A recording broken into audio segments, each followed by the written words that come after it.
Բարև ձեզ, այսօր մեր տաղավարում է սոցիոլոգ Արթուր Պարոնյանը։ Պարոն Պարոնյան, բարև ձեզ, շնորհակալ եմ մեր հրավերը ընդունելու համար։ Շնորհակալ հրավերի համար։ Պարոն Պարոնյան, այս ամսվա վերջում նախատեսված են ՏԻՄ ընտրություններ, շատ կարևոր է հատկապես Գյումրիում ընտրությունները, պակաս կարևոր չի փառաքարը, սակայն ավելի շատ կենտրոնացել են բոլորովս Գյումրիի ընտրությունների վրա։ Այստեղ թեկնածուները մասնակցող բավականին շատ են, շուրջ 9 ուժ է մասնակցում։ Փորձենք հասկանալ իշխանության թեկնածուի եւ մյուս ընդդիմադիր ուժերի, այսպես ասած, ռեյտինգը կամ վարկանիշը։ Ինչ որպես սոցիոլոգ, ինչ տվյալներ ունեք, ինչ պատկեր կա այս պահի դրությամբ Գյումրիում։ Թվերը ես չեմ կարող հրապարակել, այդ թվերը իմը չեն։ Պատկերը շատ պարզ է, ուրեմն կա 3 հիմնական ուժ այս պահին։ Առաջինը իշխանությունը, Վարդան Ղուկասյան Վարդանիկ եւ Մայր Հայաստան։ Մնացած ուժերը կարելի ասել նոր են ձևավորվում, թեև ձևավորվում են։ Իսկ կփորձեմ ավելի մանրամասն ասել ոնց եւ ինչ, բայց նրա համար որ այդ ամեն ինչը պարզ լինի, քանի որ թվեր չկան։ Փորձենք հասկանալ, թե ով ինչ քվեարկող ունի։ Ուրեմն ակնհայտորեն ցանկացած թիմ ընտրություններում կա այդ հակասությունը կամ կոնֆլիկտը մունիցիպալ եւ քաղաքական օրակարգի։ Ուրեմն, ասենց ասեմ, քաղաքական օրակարգը մինչև վերջերս ստանում էր Մայր Հայաստանը,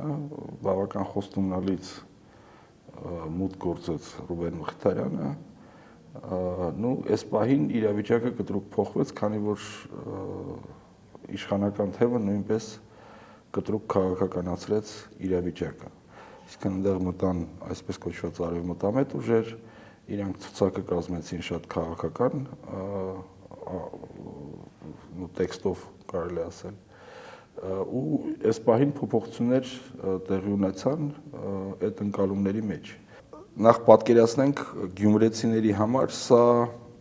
ուրեմն իրանք ունեն իրանց միջավայրը, հա, ու մինչ այս իշխանությունը ուրեմն իրեն տեխնացուին բրենդավորել է որպես մեր Սարիկը։ Սա բավական խելոք բան էր իրանց տեսակետի, իրանց համար, քանի որ մեր Սարիկը, որը որ տարբեր տեղերում բան է եկել, ասֆալտ է խոսք տվել, շատ ակտիվ աշխատում են, լուսավորություն են արել, դա կոչվում է լամպուշկա դնել, դա բավական քաղաքացու ընտրողի վրա։ Այնտեղ կան նաև բազմաթիվ հնարավորություններ, ասենք, օգնության բան են գրում, դիմում են գրում եւ ինչ-որ մի տուփ օգնություն են ստանում, որը որ շատ դժվար է բռնացնել, ես չեմ կարող ասեմ իրավաբանները կարան դա ինչ-որ բան սարքեն թե չէ, ինձ կարծում եմ որ չէ, ու իհարկե դա լուրջ նկատի ունեք ընտրակաշարքի ընտրալու որպես, ասեմ, բայց հա, ամեն դեպքում մարդիկ ինչ-որ բաներ ստանում են։ Ու իհարկե կան պետաշխատողները, որոնց ուղղակի տերորի են ենթարկել, այս պարագայում ուրեմն իրանք ունեն իհարկե զգալի հատված, բայց որպես մեր Սարիկը։ Ուրեմն ասեմ, որ առնվազն այդ մեր Սարիկը ընտրողը 5 անգամ ավելի շատ է, քան ԿՊ ընտրողը։ Այսինքն ԿՊ-ին ընտրողները շատ քիչ են։ Այսինքն Սարիկ Մինասյանի կերպարը ավելի ընկալելի է քաղաքացիական պայմանագիր խմբակցության։ Այո, անհամեմատ, ընդ որում դա ասենք ոչ թե Սարիկ Մինասյանն, այլ մեր Սարիկը։ Իսկն ինքը դե քաղաքի տղա է, փորձում աստեղ ասֆալտ գցի, այնտեղ էս անի, մենք իրան ճանաչում ենք, ասենք ոչ ոքու սենց չի արել, նենց չի արել, այսինքն այդ քաղաքի տղայի պատկերը քիչ թե շատ էֆեկտիվ աշխատում էր։ Ինչ վերաբերվում է մյուս տեխնացուին, Վարդանիկին, Վարդանիկի վարկանիշը բավականաչափ բարձրացավ, երբ որ իրան փորձեցին ձերբակալել, թե ինչ անել, ինքը մինչև էդ էլ ուներ բավական վարկանիշ, ուրեմն դա տեղի մարդ է։ Իր հետ կապված հետաքրքիր է, որ իշխանությունը ամեն կերպ փորձում է հիշեցնել քրեական գործերը, նրան կապել կրիմինալ աշխարհի հետ, դա ինչ որ ձևով ազդելու է ընտրողի վրա։ Գիտեք ոնց, ինչքան իշխանությունը իրան ճնշի, այնքան իր վարկանիշը կբարձրանա։ Սա փաստ է, քանի որ ու բարձրացել է իշխանություն ճնշումներից հետո իր վարկանիշը։ Նայեք, այդ ամեն ինչը հասկանալու համար եկեք փորձենք հասկանալ, թե ինչ բան է Գյումրին ու Գյումրիի ընտրությունը։ Ուրեմն Գյումրիում ընտրությունները մինչ 30 տարի եղել են անձնավորված։ Ուրեմն այնտեղ կա այտենց մայլա ու ռուսերեն սոցիոլոգիայում դա կոչվում է սոցիալական կապիտալ, այսինքն քերու տղա, բաժանախ, աներձակ եւ Տիմ ընտրությունները դա շատ բնորոշ է, միայն Գյումրիում չի, կարծում եմ բոլոր տեղերում մեկ։ Եկեք, քանի որ մենք Գյումրիում ենք խոսում, եկեք գնանք Երևան Գյումրի։ Երևանում դա շատ ավելի թույլ իրավիճակ է, քան թե Գյումրիում։ Ուրեմն Գյումրիում այդ ամեն ինչը կա ու մինչ այս ընտրությունները ցանկացած ընտրություններ եղել են այդ տրամաբանությամբ, այսինքն գալիս է Պողոսը, ասում է Պետրոսը ես եմ, ոնց որ ինձ գիտես նենց էլ ինքը, ուրեմն արի գնանք ընտրենք Պետրոսին։ Ու խոսքը գնում է նրա մասին, որ օրինակի համար ինքը շատ մաքուր տղա է։ Ու հասկանալի է, չէ՞ որ ոչ ոք չի գա ասի, որ իմ ընկերը կեղտոտ տղա է։ Այսինքն բոլորը, ով որ քարոզում են, իրանք քարոզում են անձի ինչ որ բարոյական խարակտերիստիկաներ, որոնք որ ասենք ընդհանրապես չի փոխվել այդ բանաձևը, իսկ ծրագրային որևէ բան երբևիցե գյումրեցիներին չի առաջարկվել։ Այդ տեսակետից իհարկե իշխանությունը միշտ ունեցել է առավելություն, քանի որ միշտ կարա ասենք 100 մետր ասֆալտ խոսք տա։ Նույն բանը անում է իշխանությունը հիմա։ Ուրեմն այդ պարագայում գյումրեցիները նախ դա Գյումրին հիմա պետք է երևի սկզբից ասել, դա սոցիալական աղետի գոտի է։ Ես Երևակայի այդ ընթացքում, երբ որ ես այնտեղ աշխատել եմ, սենց տպավորությունն ունեցա, որ ԴՑՊ-ով երեխաների Երևանի Հայաստանի կեսը այնտեղ է։ Հաստատ կարամ ասեմ, որ ավելի շատ եմ ես տեսել այնտեղ ԴՑՊ-ով երեխաներ, քան թե Երևանում։ Ուրեմն կա միայնակ թոշակառուներ, հսկայական քանակությամբ սոցիալական խնդիրներ, ինքը ամենաշատ նպաստացող ռեգիոնն է, ինքը սոցիալական աղետ է այդ։ Տնակների իրականում խնդրեմ այնտեղ չկա, այդ հարցերը 99%-ով, 95%-ով լուծված են, բայց սոցիալական որպես աղետ, իհարկե դա աղետի գոտի է։ Ուրեմն այս պարագայում իրանք գյումրեցիները մեծ ակնկալիքներ չունեն տեղական ընտրություններից, դա պատմականորեն ստացվել է այդպես, այսինքն Երևանից փողը գալիս է, ասենք ինչ պետք է անի կոնկրետ Սարիկը, Մարիկը կամ սա կամ նա։ Այսինքն քիչ ակնկալիքների հետո անձնական ակնկալիքները իրանց նույնպես շատ ցածր են։ Համապատասխանաբար իրանք ոնց որ սենց պարփակված են իրանց աշխարհում, ու այդ աշխարհում իրանք փորձում են ինչ-որ բան որոշեն։ Սա չի նշանակում, որ այնտեղ չկա քաղաքական հատված կամ չկա, ասենք, միջին խավ, ինքը կա, գոյություն ունի։ Կարելի է հետևապես ասել հետևյալը. կարևորագույն հատվածները, ասենք, միջինից ցածր հատվածների համար կա այնտեղ հատված, որը որ օրինակի համար բնակարան է ստացել Վարդան Ղուկասյանի քաղաքապետ լինելու ժամանակ։ Քանի որ այդ մարդը, եկեք պարզ հասկանանք, այդ փողը իր ջեբից չի դրել, հա,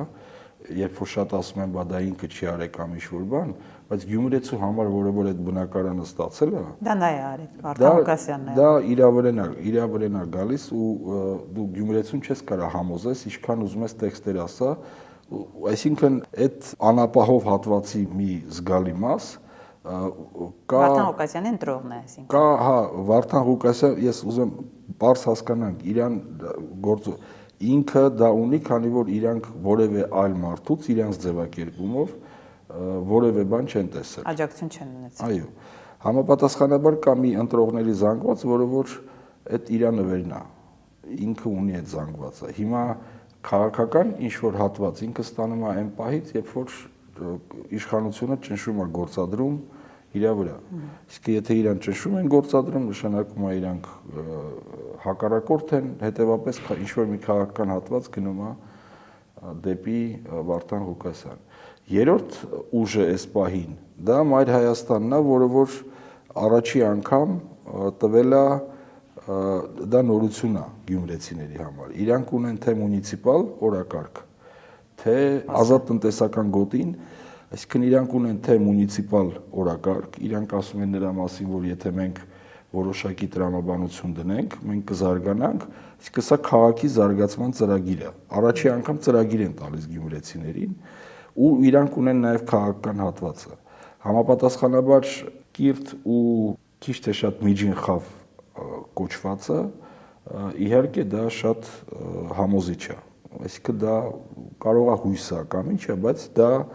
ուրեմն առաջի անգամ երկու ձեռներ գոյություն ունեն, համ մունիցիպալ օրակարգը, համ քաղաքական։ Մնացած ուժերը, որոնք որ մտել են Ռուբեն Մխիթարյանի մասին են նաև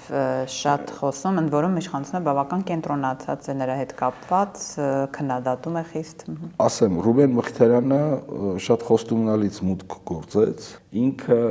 շատերը ունեն նույն Մայր Հայաստանը ուներ ու շարունակում է ինչ-որ չափ արդեն ունենալ ճանաչելիության խնդիր, թեև բավական մեծ աշխատանք են կատարել, ի տարբերություն իրանց Ռուբեն Մխիթարյանի խնդիրը այդ առումով ես կասեի նույնականացման խնդիրն է, որ իր արած գործերը նույնականացվեն ավելի շատ իր հետ, որը որ ինքը ինձ թվում է արդեն սկսում է կատարել, ունի նաև այդ խնդիրը Ռուբեն Մխիթարյանը, որ չունի քաղաքական, այսինքն մունիցիպալ օրակարգ չկա։ Սա խնդիր է, բայց ամեն դեպքում մուտքը շատ խոստումնալից էր։ Այսինքն քաղաքի զարգացման ռազմավարության մասին է խոսքը, դա չկա։ Իր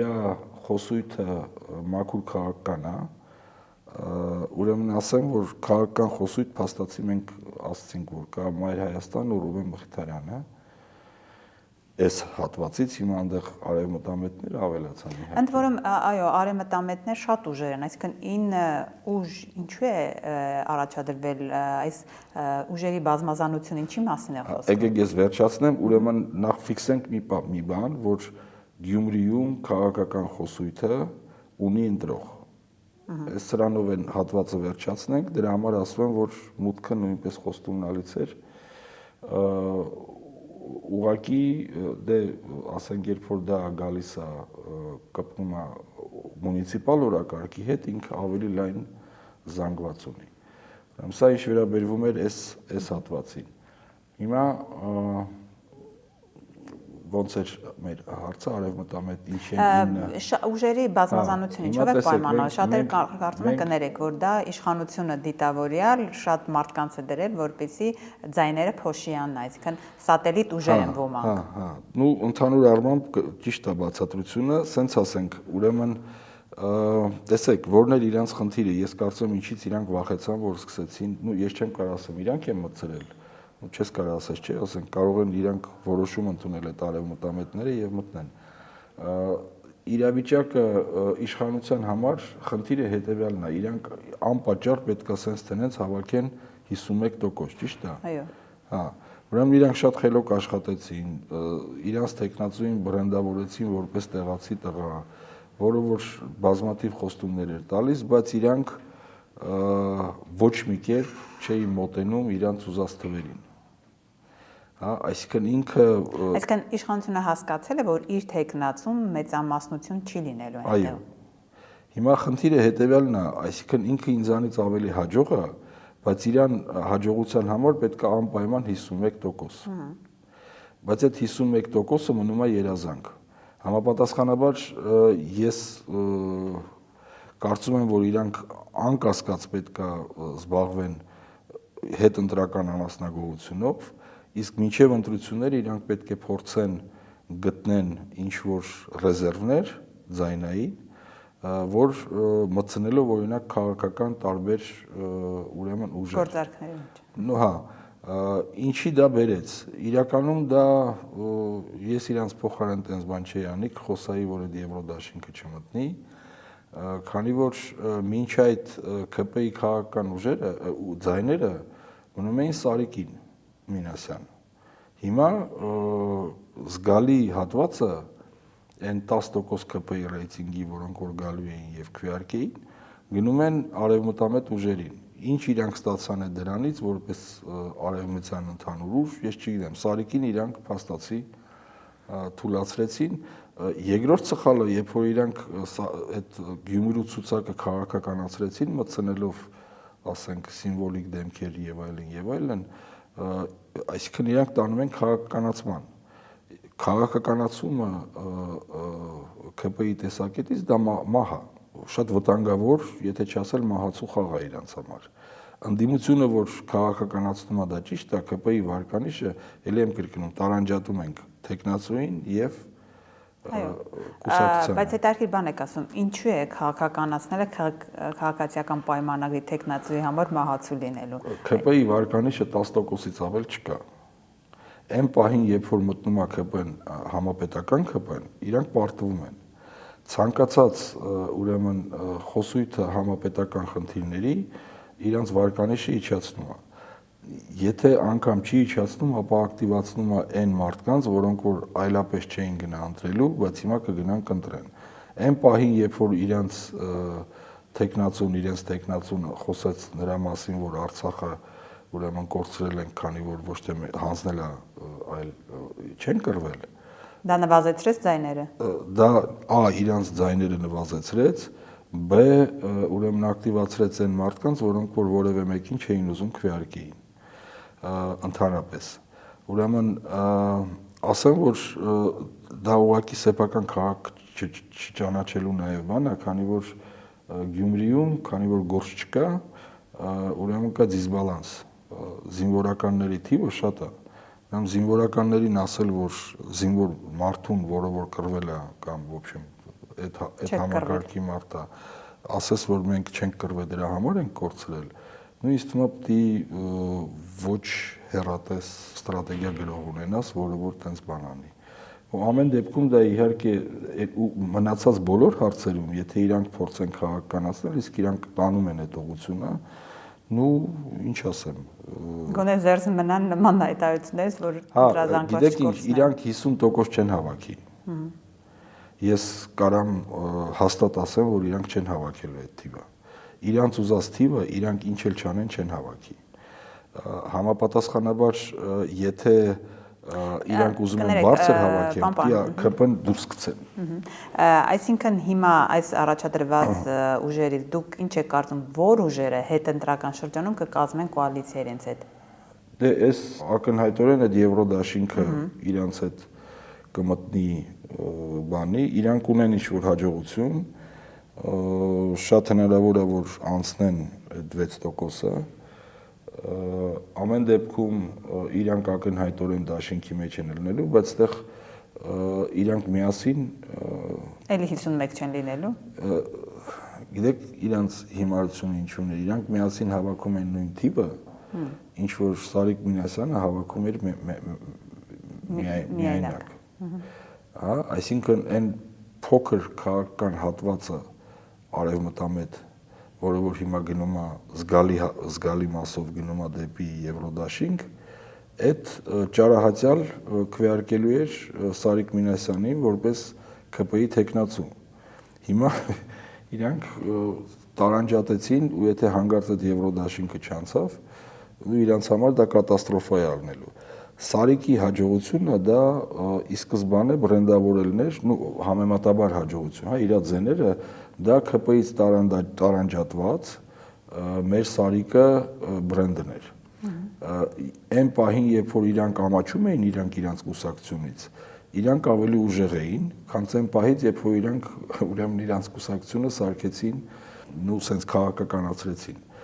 ԿՊ-ի իրավիճակը, в общем, շատ ծանր է այնտեղ։ Ու դա հնարավորություն է տալիս, ասենք, տեսեք, մինչև այդ քաղաքական տեքստ ուներ միայն ընդդիմությունը, ճիշտ է։ Ասենք, քաղաքական տեքստի սկզբանե ուներ Մայր Հայաստանը ու ուներ Ռուբեն Մխիթարյանը։ Ինձ թվում է երկուսն էլ այդ դրանից կօգտվում են այդ քաղաքականացումից։ Ընդ որում, սենց ասեմ, այնտեղ կա իհարկե հատված, որը որ մենք ընդհանուր առմամբ կոչում ենք ճահիճ, այսինքն ճահիճ ասելը շատ հեշտ է, այնտեղ կա տոտալ անվստահություն, այնտեղ կա հոգնածություն։ Ընդ որում ընտրությունների մասնակցության հետ կապված դուք ինչ եք կանխատեսում, пассив կլինի թե ակտիվություն։ Ասեմ, ուրեմն այդ շատ ծանր թեմա է։ Ես կարծում եմ, որ այդտեղ այս պահին հաղթողը հələ որ ինչ վերաբերում է ճահիճին, ուրեմն այդտեղ այդ շատ պարզեցված ոչ նախկին ոչ ներկա ինքը շատ պարզեցված ու в общем սխալ ձևակերպում է, բայց այդտեղ այդ Կարեն Սիմոնյանը ունի ինչ-որ բաներ, ձայներ, ու ես կասեի ինչ-որ չէ, ինչ-որ ձայներ ունի, չի քանի որ դա նորություն է, հա, այսինքն իրանք նոր ձևով են մտնում։ Այս վերաբերում է ընտրական ակտիվությանը։ Ուրեմն ընտրական ակտիվությունը այս պահին ես կասեի, որ լինելու է 35-40%, որը որ բավական շատ է հաշվի առնելով Երևանը, այսինքն ինքը 1/3-ով անգամ ավելի շատ է, քան թե եղել է Երևանում։ Ամբողջ խնդիրը Գյումրիի խնդրեմը նա է, որ որևէ մեկը չգիտի, թե ռեալ ինչքան մարդ կա այնտեղ։ Իսկ տները դատարկ են, ոչ թե տանը չեն, այլ դատարկ են։ Ու վարձով էլ չեն տրված, այսինքն ես 110,000 այդ քվեարկողից ինչքանն է ռեալ Գյումրիում շատ ծանր է ասել։ Ու ենթադրենք այդ 40%-ը ես համոզված եմ, որ դա 40,000 հոգի մարդ չի։ Դա ավելի քիչ է։ Դրա համար կանխատեսումը ես կանեմ որոշակի վերապահումներով, հաշվի առնելով, որ մենք չգիտենք, թե ընդհանուր բանը ինչքան է, էլի։ Չնայած թվեր չեք ասում, բայց ամեն դեպքում առաջատար այսպես դիրքերում ովքեր են եւ արդյոք իշխանության թեկնածուն առաջի հորիզոնականում է։ Այս պահին ինքը առաջի հորիզոնականում է, բայց էլի կրկնեմ, իրանք վերջի 2 օրը իրանք գնացին ներքև, հա, ընդ որում այդ քաղաքականացման արդյունքում։ Առաջի եռյակը այս պահին հաստատ ուրեմն Սարիկ Մինասյան, Վարդան Ղուկասյան, Կարեն Սիմոնյան, Ռուբեն Մխիթարյանը եռյակի մեջ չի, Ռուբեն Մխիթարյանը դեռ ունի բավականաչափ շատ գործ անելու, ես հույսով եմ, որ ինքը կանի այդ գործերը, երկրորդ եռյակը, կա երկրորդ եռյակ, կա առաջի եռյակ ու կա երկրորդ եռյակ, ուրեմն այս երկրորդ եռյակը նույնպես ուրեմն կա Արևմտամետ, կա Մարտուն Գրիգորյան, կա Ռուբեն Մխիթարյան, ուրեմն այս երկրորդ եռյակը հիմա ոնց որ պետք է իրան դրսևորի, ու զուտ տեխնիկական շտաբային խնդիրներ ամեն մեկ ունի, ասենք իրանք մեկ ունի բոլորը ունեն ինչ-որ աստիճան ճանաչելիության խնդիր, բոլորը չի, եթե ինչ-որ մարդկանց կթվա, որ Լևոն Բարսեղյանը տոտալ ճանաչելիություն ունի, ապա ինքը ունի բավականաչափ բարձր ճանաչելիություն, բայց սրա հետ մեկտեղ նույնպես ունի ինչ-որ ճանաչելիության խնդիր, կա վստահության խնդիր, կա շտաբային հարցեր, որոնք որ իրանք պետք է, այսինքն իրանք պետք է աշխատեն ու սկսել են աշխատել, ու սենց ասեմ, աշխատանքը ես տեսել եմ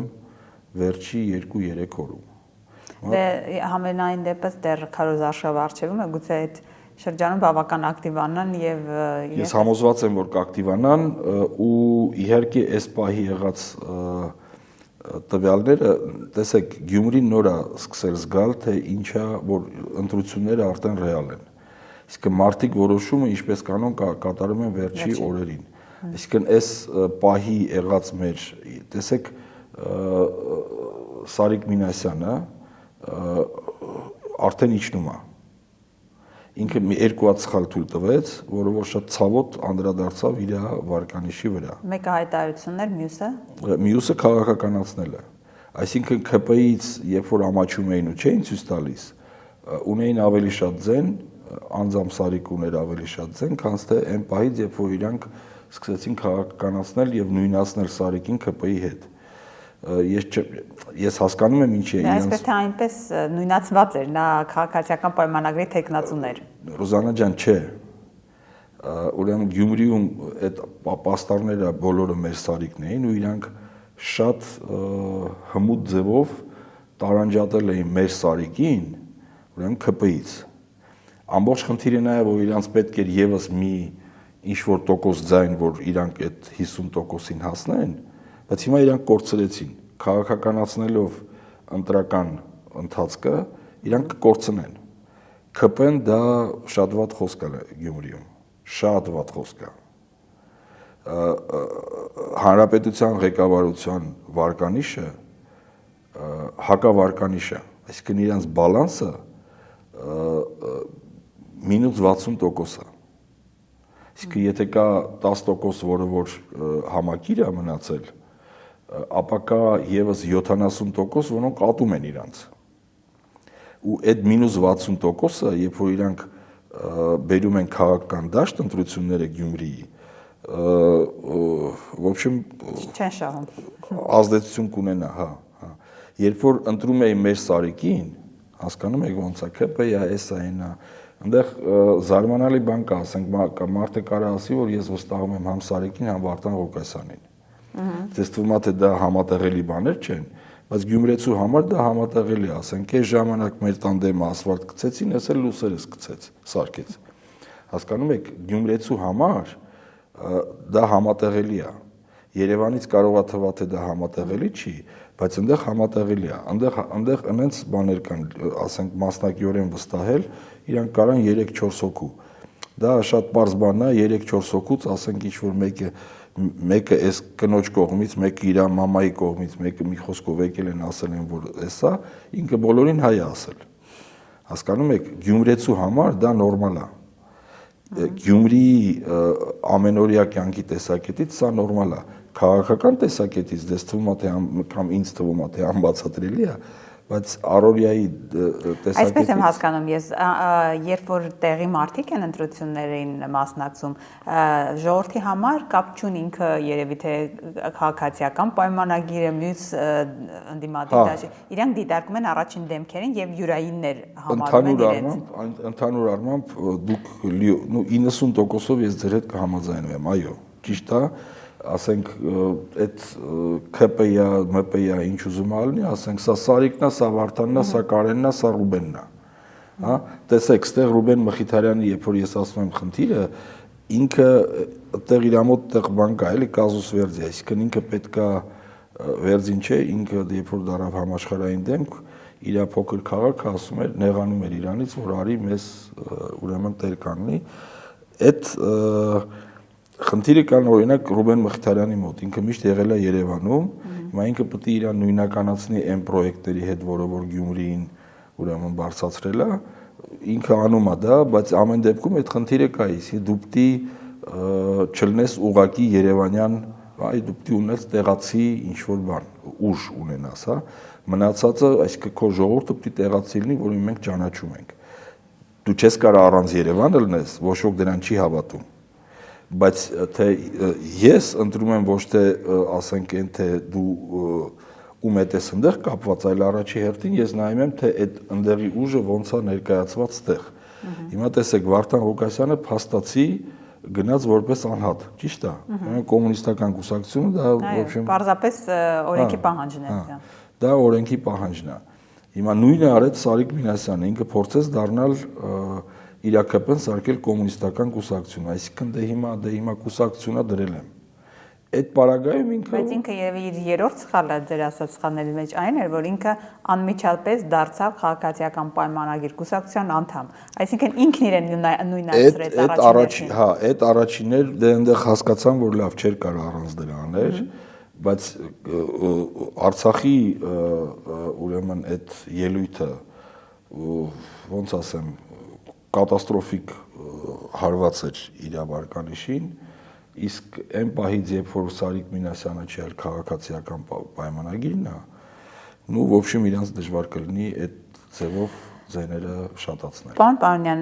մի այսպիսի մտահոգություն եւս կա գյումրեցիների շրջանում, որ հնարավոր է քրեականացվի ընտրությունները, այսինքն հնարավոր է կրակոցներ լինեն, հնարավոր է որ իրավիճակը թեժացվի։ Նման մտահոգություն կա եւ արդյոք այդ լարվածությունը կհասնեն այսջանին, որ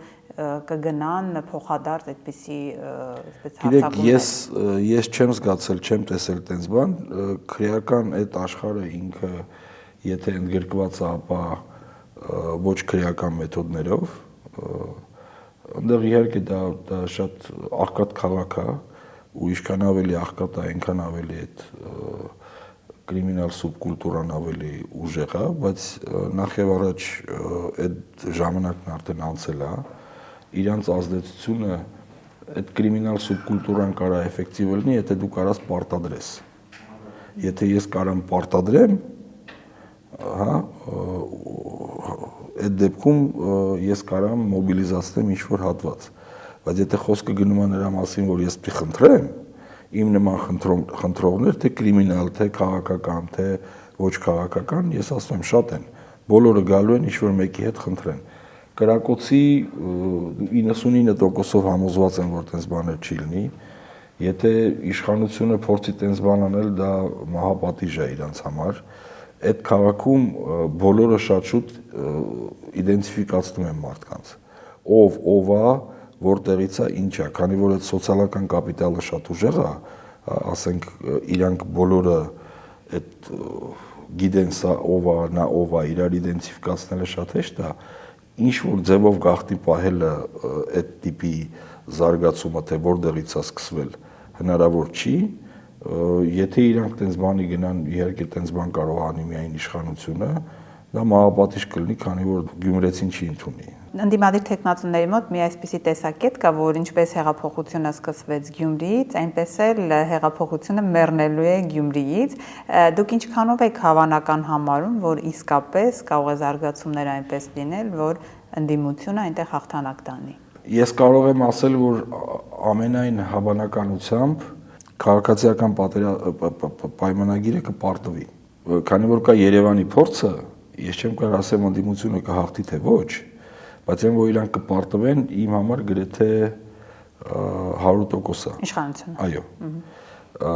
Ինչ կլինի դրանից հետո ես չեմ կարող ասել։ Այսինքն այդ բանաձևով եկեք վերջացնեմ։ Իհարկե շատ կարևոր ընտրություններ են համապետական կոնտեքստում, իսկ եթե իրանք երկրորդ քաղաքը կորցնում են, դա ինչ-որ բան նշանակում է, բայց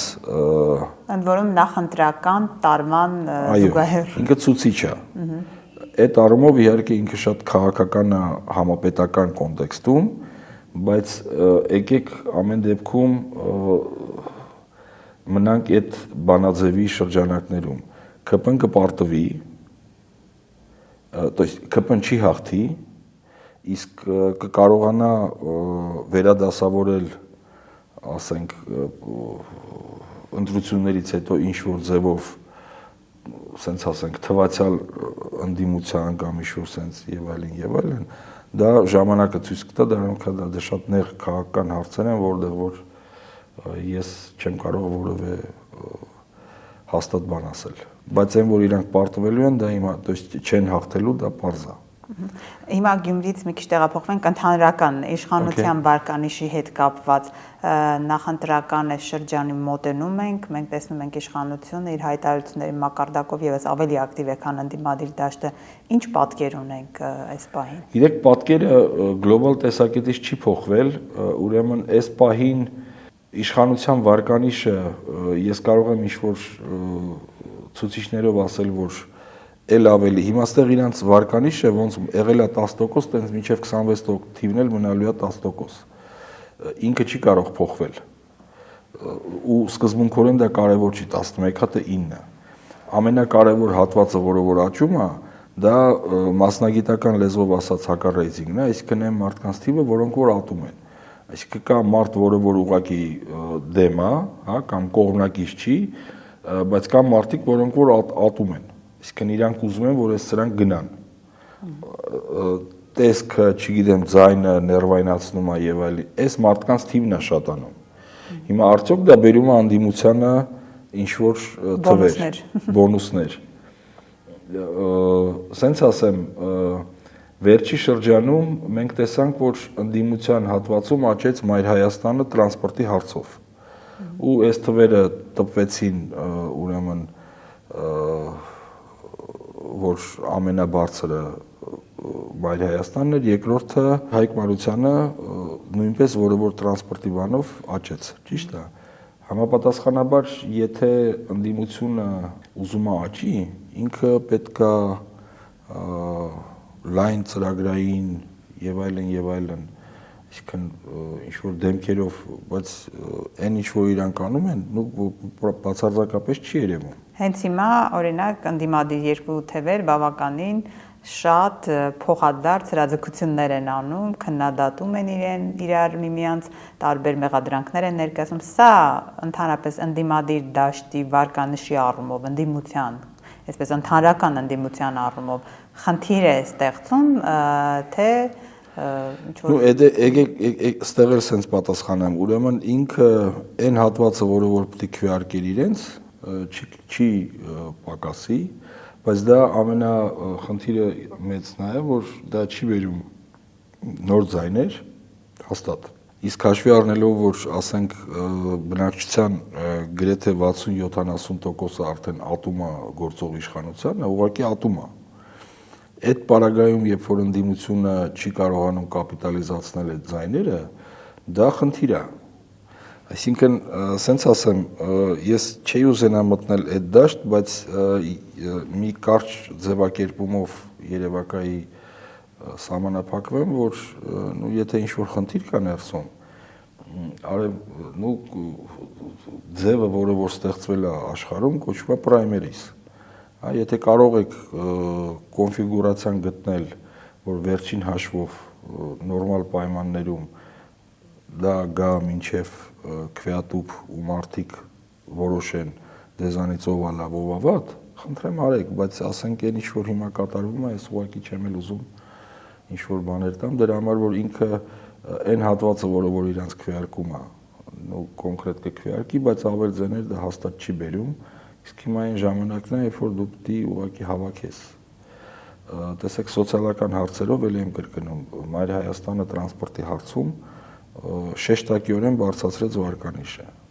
Ու տենց հարցեր, հաշվի առնելով, որ հարկերն են բարձրանում եւ այլն, հարկեր անվտանգային խնդիրները, այսինքն այնքան խնդիրներ կա, որը պետք է ընդդիմությունը կապիտալիզացնի։ Սա ընդհանրապես նշանակում է, որ ընդդիմության վերադասավորումը դեր առջևում է։ Այսինքն ակնհայտ է, որ իշխանությունը պարտվելու է, բայց դե սենց ասենք, ովքեր կլինեն այն հատվածները ընդդիմության, որոնք որ դասեր քաղելով էս թեկուզ էս ամեն ինչից հաղթանակողների մեջը կլինեն, մենք երևի կտեսնենք հույսով եմ մոտ ապագայում։ Շնորհակալ եմ։ Ես էլ եմ շատ շնորհակալ։